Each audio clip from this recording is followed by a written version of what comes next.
몇 분과 평화 인사를 나누겠습니다. 예수 그리스도의 평화가 함께하길 바랍니다. 이런 마음으로 주님의 평화가 함께하기 원합니다. 주님의 평화가 함께하기 원합니다. 자, 오늘 그 말씀 제목은 영적인 합당한 진정한 예배. 예배에 여러 가지 이름이 붙었잖아요. 근데 원래는 1절에 나오는 오늘 본문 읽은 말씀에 합당한 예배, 그에 대한 이 원어 성경에 등장하는 원래의 단어가 뜻이 있어요. 뭐냐면 로기코스라는 단어를 번역했는데, 영적인 것이라고 번역한 거는 여러분들 개역 개정판, 그러니까 우리가 지금은 새 번역을 읽잖아요. 그러니까 옛날에 오랫동안 우리가 읽었던 성경 본문은 이 본문을 영적인 예배를 드린다는 얘기로 번역을 했어요. 그리고 오늘 읽은 새 번역 성경은 합당한 예배 이렇게 번역을 했고, 그 다음에 공동 번역이라고 또 성경이 있어요. 그거는 한국에 있는 기독교, 그러니까 캐톨릭하고 전체 모든 기독교가 모여서 함께 번역을 한 성경 말씀에는 진정한 예배로 번역을 했습니다. 대부분 영어 성경을 보니까 이 단어를 spiritual이라고 번역을 했습니다. 근데 킹 제임스 버전은 reasonable이라고 번역을 했어요. 그래서 찾아보니까 로기코스란 단어, 그러니까 합당한 예배할 때 단어에 붙었던 원어 성경에 로기코스란 단어는 rational, reasonable 이런 뜻을 갖고 있더라고요. 그러니까 우리가 하나님께 영적으로 예배를 드린다는 의미는 뭐냐면, 영적 어떤 스피리추얼은 이성적인 혹은 합리적인 예배를 하나님께 드린다는 거예요.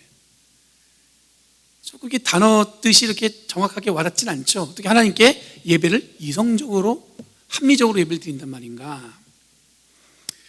이런 바울이 오늘 본문에서 예배를 왜 이렇게 합리적으로 이성적으로 예배를 드리라고 권면했는가는 당시의 시대상, 즉 초대교회의 분위기를 통해서 우리가 확인할 수가 있습니다. 초대교회는 예수 그리스도의 복음사역에서 늘 이 기적이 함께 했음을 기억할 수가 있죠. 고난과 박해에도 든든히 이런 초대교회는 흩어지지 않고 모이는데 열심을 했습니다. 그러니까 초대교회의 열정을 지금 한번 상상해 보면은 굉장히 뜨거운 마음으로 하나님께 예배하고 또 뜨거운 마음으로 모이기를 힘썼다고 볼 수가 있겠죠. 방언과 병을 낫고 또 열광적이었던 초대교회는 오늘날 혹 은사주의나 신사도 운동과 같은 어떤 열정적인 어떤 그런 비슷한 형태였을 것 같습니다. 특히 초대교회는 예수님께서 이 땅에 오신다는 재림이 곧 임박한다는 그런 기대와 소망 때문에 대부분의 초대교회 성도들은 세상과는 단절된 자기들끼리 모여서 좀 더 뜨겁게 예배를 드렸다고 볼 수가 있어요. 그런데 여러분들, 예수님의 기적 사건은 복음을 전하기 위한 수단이었지 기적 사건 자체가 이 사역의 목적이 아니었음을 이 바울은 잘 알고 있었습니다. 기적이 일어나면 여러분들 우리가 주목은 받겠지만 성경을 잘 보시면 주목받아서 모인 사람들 앞에서 어떻게 했냐면 복음을 전하셨어요. 그러니까 이 기적은 뭐였냐면 사람들이 주목하게끔 하는 수단이었지 그게 사역의 목적은 아니었다는 얘기죠. 예수님의 기적 사건에만 집중해서 예수를 따랐던 사람들은 금세 떨어져 나갔습니다. 왜냐하면 그 놀라운 것을 보고 예수님을 쉽게 따르겠다고 결정했던 사람들은 오래 가지 못했다는 얘기죠. 그리고 복음의 능력 또한 그들의 삶에서는 드러내 보이지 않았습니다. 결정적으로 이런 열광주의 신자들의 문제는 그때나 지금이나 이 신앙과 삶을 분리해서 생각하는 데 있다고 볼 수가 있습니다. 신앙은 뜨거운데 삶은 어떠냐면 아무 관심이 없는 거예요. 세상에 대해서. 여러분, 바울이 쓴 편지의 대부분은 바로 이런 문제를 해결하기 위한 노력으로 편지를 쓰기 시작했고, 바울은 좀 더 예수 그리스도의 복음을 잘 정리해서 교회가 배우고 가르치기를 소망했던 것 같습니다. 이런 의미에서 바울은 하나님께 예배 드릴 때 좀 더 합리적이고 이성적으로 예배를 드리라고 권면하는 것입니다.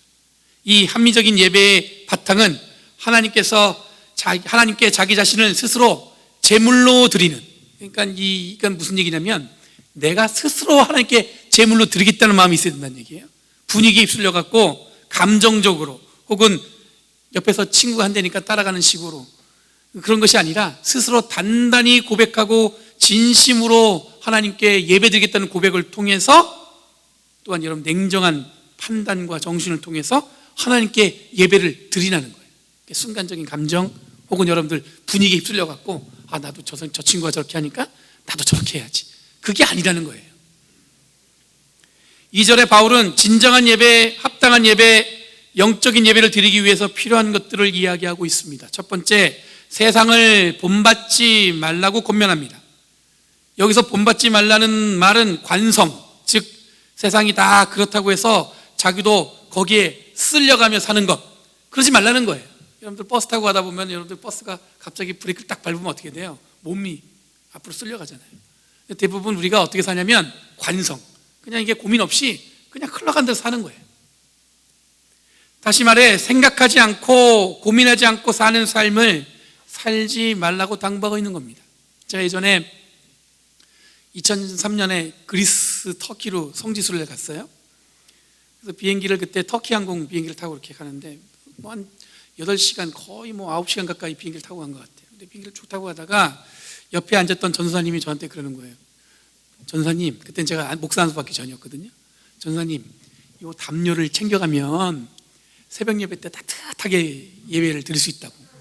그래서 제가 아무 생각 없이 그거를 가방에 챙겨서 왔어요. 그리고 며칠이 지난 다음에 한참 지난 다음에 새벽 예배 때 진짜 그걸 덮고 기도했습니다. 얼마나 따뜻한지 가져오길 잘했다 싶었어요. 근데 어느 날 그 담요를 뒤져보다 보니까 영어로 써 있어요. 뭐냐면 이 담요는 항공사의 재산이니까 가져가지 마세요. 제가 그거를 보는 순간 얼마나 부끄러운지 몰라요. 왜냐하면 아무 생각 없이 고민 없이 그냥 옆에서 좋대니까 그냥 가방에 넣어갖고 온 거예요. 그때 느낀 부끄러움은 지금도 얼굴이 화끈거려요. 아니 어떻게 그거를 생각 없이 물어보지도 않고 질문도 안 하고 당연히 가져가도 되는 것처럼 들고 왔을까. 여러분, 한나 아렌트라는 철학자가 있습니다. 사람들은 철학자 부르지만 본인 스스로는 정치 비평가? 뭐 그렇게 얘기해요. 이분이 유명한 이유는 뭐냐면 2차 대전 때 아이히만이라고 아마 유대인을 학살하는 데 앞장섰던 사람인데, 이분이 그 아르헨티나로 도망가 있었는데 그거를 갖다가 유대인의 그 경찰들이 잡아서 와요. 와서 재판을 하는데 그 재판 과정을 이 한나 아렌트가 지켜본 거예요. 그러면서 이분이 남긴 유명한 말이 뭐냐면 악의 평범성이란 말이에요. 악의 평범성. 그럼 아이히만은 이 한나 아렌트가 볼 때는 그냥 성실한 사람이었습니다. 그 사람이 자기의 무죄를 주장하기 위해서 물론 일관되게 위에서 시켰기 때문에 이 일을 했다고 하는데, 이 사람은 직접 자기가 유대인들을 싣고 간 기차를 개조해서 기차가 움직이는데 그 안에서 유대인들을 학살하는 장치를 개발한 사람이에요. 그러니까 나름대로 이 사람은 뭐 한 사람이었냐면 위에서 시킨 대로 일을 잘하고 인정받기 위해서 자기가 할 수 있는 최선을 다한 사람이었다고 보는 거죠. 한나 아렌트가 본 이 아이만은 그냥 명령에 복종한, 그러니까 어떻게 보면은 자기 생각과 고민 없이 그냥 하라는 대로 따라한 거예요. 이게 악한지도 모르고 이게 나쁜 일인지도 모르고. 그래서 악의 평범성이라는 용어를 만들었습니다. 생각하지 않고 고민하지 않고 질문하지 않으면 여러분들 잘못된 방향으로 생각 없이 아무렇지도 않게 실행할 수 있다는 것을 여러분들 유념하셔야 됩니다. 생각 없는 것만큼 무서운 게 없죠. 여러분, 신앙은 질문을 통해서 완성되어 가는 것입니다. 믿음이 좋다는 것은 아무 의심 없이 믿어야 한다는 말이 아니에요. 믿으세요, 이 말이 여러분들 그냥 아무 조건 없이 그래 믿으니까 믿어야 믿음이 좋다고 생각하시는데, 그게 아니라 믿음은 우리가 질문을 통하고 하나님과 여러분들 그 야곱이 씨름했던 것처럼 그런 씨름을 통해서 여러분들 믿음은 완성되어 가는 것입니다. 두 번째는 마음을 새롭게 하라고 이야기하고 있습니다. 여기서 새롭다는 뜻은 묵은 것을 버려서 활짝 마음을 열다는 뜻에 가깝습니다. 그러니까 마음을 새롭게 한다는 것은 기존에 지녔던 묵은 것들을 다 버리고 마음을 열어서 비워두라는 뜻이에요. 그래야 뭐예요? 새로운 것들을 채워줄 수 있다는 뜻이겠죠. 이 두 가지가 완성되면 마침내 하나님의 뜻이 무엇이고 선한 것은 분별할 줄 알게 되고 무엇이 완전한 것인지 알게 된다고 본문은 기록하고 있습니다. 여기서 완전한 perfect 그런 뜻이 아니라 이 때가 충만한 fulfill 이런 뜻을 갖고 있어요. 그러니까 정리해보면 세상의 관성을 따르지 않고 마음에 묵은 것을 버리고 비워내면 하나님의 뜻이 무엇이고 선한 것을 분별할 수 있는 충만한 마음을 가질 수 있다는 거죠. 이런 마음으로 하나님께 영적인 예배를 드리라는 거예요. 그냥 와서 예배 드리는 것, 그게 중요한 게 아니라 이런 걸 다 준비하고 하나님께 예배를 드리라는 겁니다. 여러분, 이게 문장으로 이렇게 짧게 기록되어서 그렇지 실제로 여러분들 삶으로 들여다보면 쉽지 않습니다. 제가 이 본문을 말씀을 준비하면서 이거 쉽지 않은 본문이다, 그런 생각이 들었어요. 여러분, 바울이 집중한 것은 어렵지만 지금 열광적으로 앞뒤 없이 뛰어다니는 식의 예배를 드리는 것을 자중하고 세상의 관성에 따르지 않고 묵은 것들을 다 버려서 마음을 활짝 비워놓고는 하나님이 선하시고 하나님의 뜻이 무엇인지를 깨닫는 데는 충만한 마음으로 하나님께 예배를 드리자는 거예요. 그러니 영적인 예배를 드리라 해서는 여러분들 이성적으로 합리적으로 예배를 드린다는 뜻을 가졌다는 것은 우리들이 반드시 따르지 말아야 할 세상의 관성이 무엇인지, 그리고 비워내기 위해서 버려야 할 것이 무엇인지를 분명하게 알고 그렇게 예배 드려야 된다는 것을 지금 바울은 강조하고 있는 거예요. 이런 문제의식을 가지고 지금 우리들이 어떤 방향으로 신앙생활을 해야 할지 방향을 정해야 할 것 같습니다.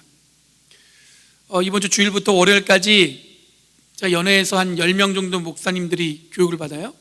그러면서 한 10분 정도 저의 사명, 그리고 비전, 그리고 어떻게 사역을 중점을 둘 것인지, 그리고 새로운 교인들을 만나기 위해서 어떤 노력을 할 것인지에 대한 프리젠테이션을 해야 돼요. 그래서 그거를 준비하면서 하나님이 나를 어떻게 부르셨는지 다시 한번 깊이 생각해 보는 시간을 가졌어요. 하나님이 나를 어떻게 부르셨을까? 그리고 내가 어떻게 여기서 사역하게 됐을까? 이곳에 부르신 이유는 뭘까? 처음 하나님의 부르심을 받고 지금까지 쉼없이 예배드리고 그리스도인이라는 이름으로 제가 살아온 것 같습니다. 정말 어디 가서도 목사, 어디 가서도 예수 믿는 사람, 그런 이름으로 살아온 것 같아요. 그런데 정말 내가 세상을 본받지 않고 마음을 새롭게 하여서 새 사람이 되어서 영적인 예배를 드리고 있는지를 함께 생각했더니 저에게 이게 막막함이 밀려왔어요. 저라고 지금까지 완벽했겠어요? 저라고 지금까지 아무 문제 없이 하나님이 맡기신 사명을 잘 감당했겠어요? 어쩔 때는 정말 제가 생각해도 부끄러운 일들이 많았겠죠. 요즘 저의 가장 큰 고민은 뭐냐면, 예전에 존경하고 멘토가 되고 모범이 되는 이 목사님 혹은 장로님 혹은 성도님들이 많았었는데 지금은 찾을 수 없다는 데 있습니다. 이 말은 제가 신학교 다닐 때는, 그때는 어린 청년이었죠. 그때는 존경할 만한 분도 많았고 내가 그렇게 삶을 살아야겠다, 이런 결심을 하게끔 이끌어준 분들이 많았어요. 근데 요즘에 세상이 교회를 향해서 어떤 목사님이, 어떤 장로님이, 어떤 그리스도인을 존경한다고 할까 하는 생각이 든다는 의미에서 이런 생각이 들었다는 얘기예요. 과연 지금도 여전히 세상은 교회를 향해서, 그리스도인을 향해서 존경스럽다 얘기할 수 있을까? 한국에서 목회하는 친구가 오랜만에 연락을 왔어요. 갑작스럽게 그 친구도 제 생각이 났다고 하면서 전화를 걸었어요. 오랜만이니까 서로 안부를 묻는데 요즘에 목회가 너무 힘들다고 해요. 왜냐하면 세상이 교회를 보는 눈이 예전에는 그래도 존경과 어떤 두려움 같은 게 있었는데 이제는 교회가 우스워졌다는 거예요. 그러니까 만만하게 보이는 거죠. 지금까지 교회가 존경받고 예수 믿는 능력이 부러웠었는데 이제는 교회만큼 변화가 일어나지 않고 교회만큼 답답한 곳이 없고 교회만큼 이 불합리한 곳이 없다는 게 그 주된 이유였습니다. 심지어 최근에는 한국의 어떤 식당에 이렇게 붙었대요. 기독교인 출입 금지. 아마 최근에 이 코로나 바이러스 때문에, 이 특정 교회의 대규모 집회 때문에 이게 이 바이러스가 확산되면서 그 불신의 골이 깊어진 거예요. 그러니까 그 사람이 기독교인을 정말 싫어서라기보다는 바이러스에 감염될까 봐 두려우니까 오지 말라는 거예요. 여러분, 우리가 기억하는 교회는 세상의 빛과 소금의 역할이었습니다. 그런데 요즘에는 교회가 세상에 가장 고된 자리에 있지 않고 세상이 가장 기대하는 곳을 향하고 있는 것이 아닌가, 그런 생각이 들었어요. 한국교회는 담임 목사 세습이라는 이슈가 오랫동안 세상의 입방에 올랐었습니다. 한동안 아들한테 담임 목사 자리를 세습하지 못하면 이 바보라는 말이 들 정도였으니까 그 정도가 얼마나 심각한지 잘 알 수 있을 거예요.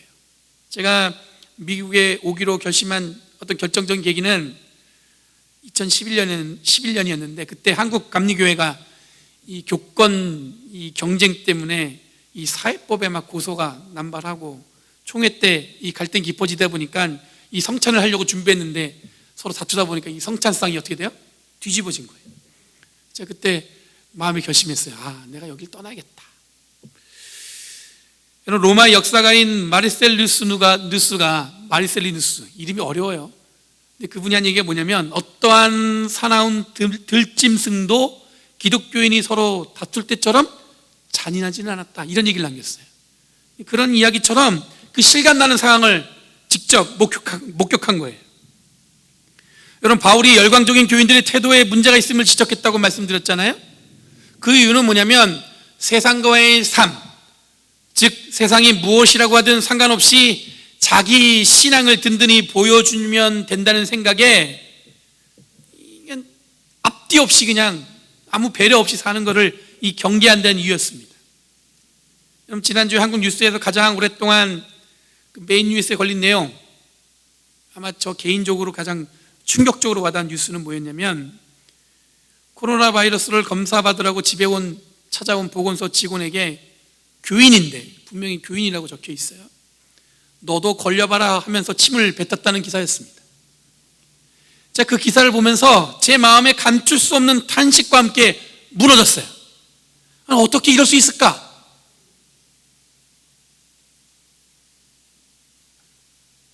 예수 그리스도를 믿고 구원받은 사람으로 살아가는 기독교인이 어떻게 이럴 수 있을까? 여러분, 그리스도인은 사랑을 지나치게 드러낼 수는 있어도 어떤 혐오와 해를 가하는 행위를 하는 존재가 되어서는 안 됩니다. 지금 우리들이 그리스도인으로서 세상을 보는 눈은 세상이 옳다는 것에 맞춰져 있지 않습니다. 우리는 안경으로 비유하면 특별한 안경을 쓰고 살아가는 사람들이에요. 그러니까 우리들이 그리스도인의 안경을 통해서 보는 세상은 전혀 다른 질서로 세상을 봐야 되는 거예요. 여러분, 세상을 욕망과 물질로만 보는 자들을 향해서 예수님은 다스린다고 자처하는 사람들은 백성들을 마구 내려드리고 고관들은 백성들에게 세도를 부린다라고 말씀하셨어요. 세상이 주장하는 방식은 이 토마스 홉스가 뭐라고 얘기했냐면, 만인에 대한 만의 투쟁. 그러니까 서로 앞뒤 편 없이 그냥 서로 투쟁만 있다는 거죠. 세상에서 일어난다고 했는데 말 그대로 세상 욕심 다 부리며 살아가는 방식을 옳다고 여기는 이들을 향해서 예수님은 또한 이렇게 말씀하셨어요. 그러나 너희끼리는 그렇게 해서는 안 된다. 너희 가운데서 누구든지 위대하게 되고자 하는 사람은 너희를 섬기는 사람이 되어야 하고, 너희 가운데 누구든지 으뜸이 되고자 하는 사람은 모든 사람의 종이 되어야 한다. 이건 예수님이 우리에게 세상을 살아가는 처세술을 가르쳐준 게 아닙니다. 복음을 믿고 하나님 나라를 소망하는 사람이라면 다른 사람에게 자신을 낮추고 섬기는 삶을 살아야 한다는 새로운 삶의 방식에 대해서 이야기하는 거예요. 바울은 바로 이런 열광주의적 신앙을 가진 자들이 믿음 좋고 하나님 나라의 소망이 큰 것은 좋은데 아나무인으로 이 땅을 살아가는 것은 진정한 그리스도인이 아니라는 것을 말하고 있는 거예요. 그래서 하나님의 자비하심에 힘입어 바울이 하나님께 이성적이고 합리적으로 예배를 드리라고 권면하고 있는 거예요.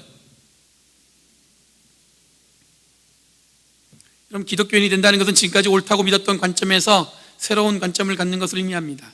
이런 의미에서 보면 어떤 목사님이 이렇게 얘기하셨어요. 교회는 역차별 공동체, 그렇게 얘기하시는데 제가 굉장히 전적으로 동의해요. 뭐냐면 이 역차별이라는 말은 완전히 세상과는 다른 방향에서 거꾸로 세워진 공동체가 교회라는 거죠.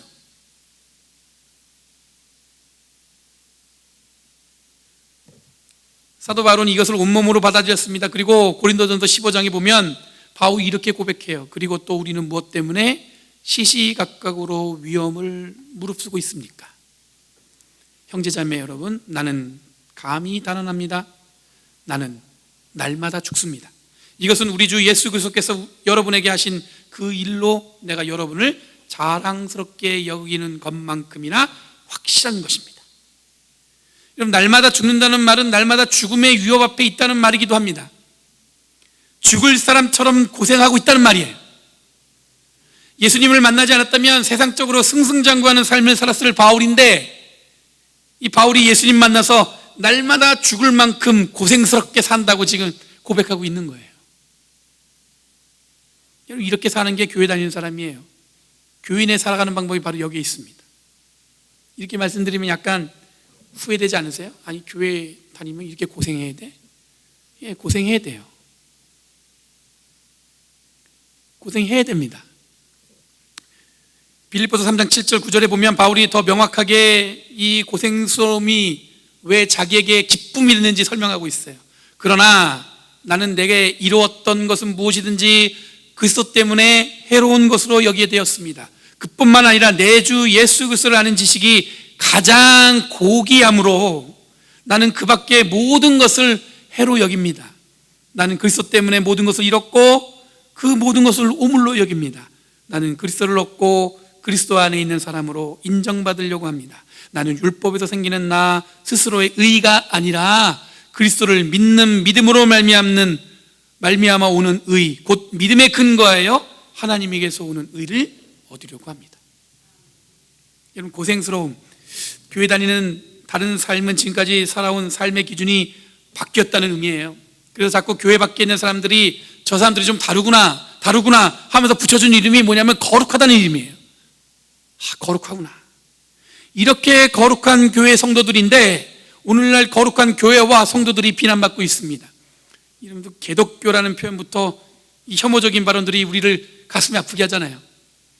아마 여러분 모르긴 몰라도 나하고 상관없는 얘기긴 하지만 한편으로는 마음의 한구석에 이 안타까운 마음이 들지 않아요?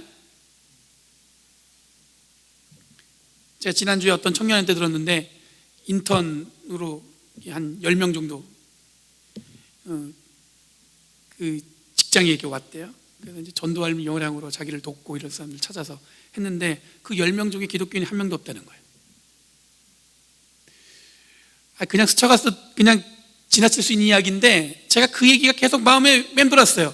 왜 요즘에 젊은 사람들의 아니면 여러분의 요즘에 교회 신앙을 갖는 것을 사람들이 추조할까? 그럼 미시시피의 어떤 교회가 코로나 바이러스가 확산되는데 대면 예배를 드리겠다고 고집했더니 그 지역 주민 중에 누군가가 그 교회에 불을 질렀어요. 그리고 주차장에다 썼습니다. 뭐라고 썼냐면 위선자들. 신학교에 입학하고 정말 존경스러운 목사님들을 많이 만났습니다. 유명하지 않아도 목사다움이 무엇인지, 어떻게 목사로 살아야 되는지를 잘 가르쳐 주셨어요. 그리고 예수 믿고 예수님의 사람으로 사는 것이 무엇인지를 잘 보여주는 분들이었습니다. 책으로도 많은 존경하는 기독교인들을 만났습니다. 이렇게 살아야겠다고 결심했습니다. 그리고 그렇게 목회하겠다는 마음도 단단히 먹었어요. 그런데 현장이 제가 예상했던 것과 달랐어요. 교회는 달라야 하는데 다르지 않고 오히려 세상보다 더 느슨한 마음으로 이 가볍게 경계를 넘나드는 것을 보면서 점점 이 천박하게 바뀌는 것을 경험했습니다. 그렇다고 제가 굉장히 저는 아무 문제 없다 그렇게 말씀드리는 게 아니에요. 저도 생각 없이 고민 없이 그랬다면 똑같이 그렇게 살았겠죠. 교회에 사람 모으기 위해서 옆에 있는 교회와 경쟁하고 무리한 교회 건축으로 성도들이 고생스러워하는 것도 보았습니다. 믿음 좋고 신앙 좋은 것은 좋은데 마치 믿음 좋고 신앙 좋은 것도 경쟁과 어떤 성취를 통해서 쥐어지는 것처럼 이 세상 방법으로 쫓아가니까 이 교회만큼 이기적인 공동체가 없다는 게 제가 느껴졌어요. 여러분, 사랑하는 성도 여러분, 좋은 교회, 실력 있는 교회, 교회의 자랑은 무엇이겠습니까? 저는 교회 자랑은 우리들이 서로 존경하고 사랑하는 데서 나온다고 생각합니다. 실력 있는 교회는 누구보다도 예수 그리스도와 은혜와 사랑에 집중한 데서 나온다고 저는 믿습니다. 그리고 좋은 교회는 어느 누구에게나 활짝 열린 마음으로 그렇게 살아가는 성도들이 모인 곳이라고 저는 믿습니다. 오늘 읽은 로마서 12장 10절 말씀에는 영적인 예배를 통해서 우리들이 성취할 것들을 설명하고 있어요. 형제의 사랑으로 서로 다정하게 대하며 존경하기를 서로 먼저 하십시오. 그리고 읽지 않았지만 16절 말씀에 뭐라고 나왔냐면 서로 한 마음이 되고 교만한 마음을 품지 말고 비천한 사람들과 함께 사귀고 스스로 지혜가 있는 채 하지 마십시오. 오늘날 그리스도인으로 살아가면서 지금 예배하는 이유는 그것도 영적인 예배, 합당한 예배, 진정한 예배를 하나님께 드릴 수 있는 것은 세상 높다는 것에 쫓아서 이루어지는 것이 아니라 반대로 섬김과 나눔, 그리고 누구보다 사랑함으로, 누구보다 존중함으로 이루어진다는 것을 기억하시는 저와 여러분 되길 간절히 바랍니다. 영적으로 예배를 드려라 이런 분위기에 휩쓸리지 않고, 혹은 그렇게 해야 하니까 진실된 자기의 고백 그런 거 없이 드린 예배가 아니라 정말로 자기의 고백을 드리면서 냉정함과 이성적으로 합리적으로 예수 그리스도를 구주로 고백할 때 진정한 예배를 드릴 수 있을 줄 믿습니다. 교회는 이런 에너지 위에 다시 든든히 세워질 줄 믿습니다. 그러니까 여러분들 희망으로 회복될 수 있어요. 간단해요. 하나님께 영적으로 예배드리겠다는 마음을 가지면 되는 거예요. 이를 위해서 함께 헌신하고 진정한 능력 있는 교회를 세워나가는 저와 여러분 되기를 간절히 기원합니다. 기도하겠습니다. 거룩하신 주님 감사합니다. 오늘도 변함없이 주님 함께 하셔서 우리에게 이 말씀을 우리에게 주심으로 우리의 삶을 돌이켜봅니다. 주님, 진정으로 예수 믿는 기쁨과 감사와 그 의미를 전할 수 있는 삶을 살게 우리를 변화시켜 주시옵소서. 우리에게 용기를 허락해 주셔서 어디 있든지 간에 예수 그리스도의 은혜와 사랑을 드러낼 수 있는 기쁨의 삶을 살아가는 저희들 되게 하여 주시옵소서. 세상의 질서가 아닌 하나님이 마련하신 새로운 질서에 우리의 삶이 담겨져 있음을 기억하며 그것을 위해서 최선을 다해 살아가는 저희를 되게 하여 주시옵소서. 감사드리며 예수님의 이름으로 기도드리옵나이다. 아멘.